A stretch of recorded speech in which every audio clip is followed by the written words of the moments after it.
Ang unang tuklas na tatalakayin natin ay ang discovery ng ancient river delta sa Mars. Kamakailan, natuklasan ng NASA Perseverance rover ang mga labi ng mga sinaunang river systems. Ang mga river delta na ito ay matatagpuan sa Jezero Crater at ipinapakita nito na may mga lugar sa Mars na mayroong malalaking ilog at lawa noong mga nakaraang panahon. Bakit ito mahalaga? Kasi ito ay nagsasabing may tubig sa Mars at ang tubig ay isang mahalagang sangkap para sa buhay. Isipin na lang, kung may tubig, baka may mga organismo din dito.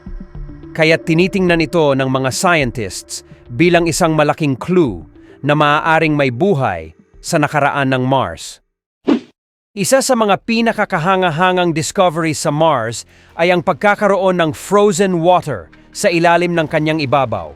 Sa mga satellite ng NASA at ESA, natuklasan nila ang mga underground reservoirs na naglalaman ng frozen water. Kapag inisip natin ang Mars, madalas nating iniisip na mainit o tuyot ito, pero sa katunayan, may malalaking deposito ng yelo sa mga polar regions nito. Bakit ito mahalaga? Dahil ang tubig ay isang pangunahing kailangan ng buhay. Kung magkakaroon ng mga future missions sa Mars, ang mga scientists ay maaari nang gumamit ng mga water sources na ito para magsustento ng mga astronaut at gumawa ng oxygen. Ang frozen water ay magsisilbing yelo para makagawa ng tubig at oxygen, isang vital na resource sa pag-explore sa Mars. Ngayon naman, tatalakayin natin ang mga dust devils sa Mars. Hindi ito simpleng mga buhawi. Ang mga dust devils sa Mars ay may malaking epekto sa klima at atmosphere ng planeta. Isipin mo, parang mini tornado sila na umiikot sa ibabaw ng Mars, kaya't nagdadala sila ng alikabok at mga debris. Ang mga ito ay nagpapausok sa mga surface ng Mars at may epekto sa landscape ng planeta. Ang mga dust devils ay may kakayahang maglinis ng mga ibabaw mula sa mga alikabok. Kaya't binibigyan tayo nito ng insights kung paano nagbabago ang Mars sa pamamagitan ng natural na proseso.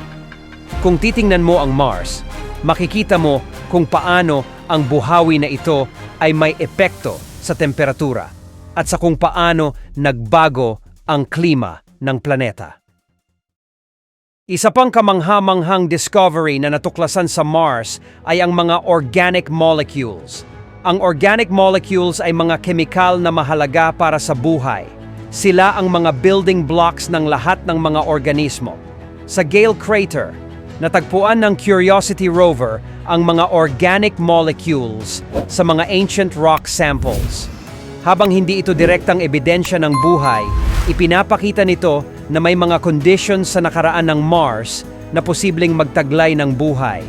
Kung ang Mars ay may mga organic molecules, maaari itong magbigay ng mga pahiwatig kung paano ang mga planetang katulad ng Earth ay maaaring magkaroon ng buhay. Kaya't ito ay isang malaking breakthrough sa ating pag-aaral ng planetang ito. Pag-usapan naman natin ang volcanoes at magmatic processes sa Mars. Ang planeta ng Mars ay may mga ebidensya ng mga dating volcanoes. At hindi lang basta volcanoes, kundi mga pinakamalalaking volcanoes sa buong solar system. Ang pinakamataas na bundok sa Mars, ang Olympus Mons, ay isang extinct na bulkan at may taas na higit pa sa Mount Everest. Ayon sa mga scientist, ang mga volcanoes na ito ay maaaring nagkaroon ng malaking epekto sa klima ng Mars. Sa mga pagputok ng mga bulkan, lumalabas ang mga gases tulad ng carbon dioxide at sulfur dioxide na nagkaroon ng epekto sa atmosphere ng Mars. Isipin nyo, kung ang mga bulkan sa Mars ay patuloy pa ring active, baka may kakayahan itong baguhin ang klima ng planeta. Isang malaking pahiwatig sa mga kondisyon na nagpapagana sa buhay. Ngayon, tatalakayin naman natin ang isang malaking hamon sa mga magiging mission sa Mars, ang mataas na antas ng radiation. Ang Mars ay walang protective magnetic field tulad ng sa Earth, kaya't ang planeta ay exposed sa cosmic radiation at solar particles. Ibig sabihin, hindi protektado ang mga astronauts mula sa malupit na radiation na ito. Para sa mga mission planners, ito ang isa sa pinakamalaking problema sa pag-send ng tao sa Mars. Kaya't ang mga eksperimento ngayon ay nakatuon sa pag-develop ng mga paraan para maprotektahan ang mga astronauts mula sa radiation. Sa hinaharap, baka kailangan pa ng mga radiation shields or underground habitats para maprotektahan sila. Isa pang nakakagulat na discovery ay ang pag-detect ng methane sa atmosphere ng Mars. Ang methane ay isang gas na kadalasang nauugnay sa biological processes kung saan may buhay, may methane.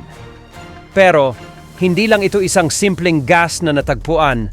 Ang methane level sa Mars ay nagbabago at ito ay nagbigay ng mga tanong sa mga scientists. Ang presensya ng methane sa Mars ay maaaring magpahiwatig ng mga biological o geological processes na nagaganap sa planeta. Minsan, tumataas ang methane levels sa Mars sa ilang areas na nagiging dahilan ng mga spekulasyon tungkol sa mga active processes na maaari pang mangyari sa planeta. Wow! Napakadaming exciting na discoveries sa Mars at patuloy pang lumalaki ang ating kaalaman tungkol dito. Ang mga misyon ng NASA at mga space agencies ay nagdadala ng mga bagong datos na hindi lang nagpapakita ng mga nakaraan ng Mars, kundi pati na rin ng mga posibilidad sa hinaharap, tulad ng mga future human missions. Patuloy na pinag-aaralan ng Mars upang malaman natin kung paano natin magagamit ang mga resources nito at kung may pag-asa ba sa pag-develop ng buhay dito sa hinaharap.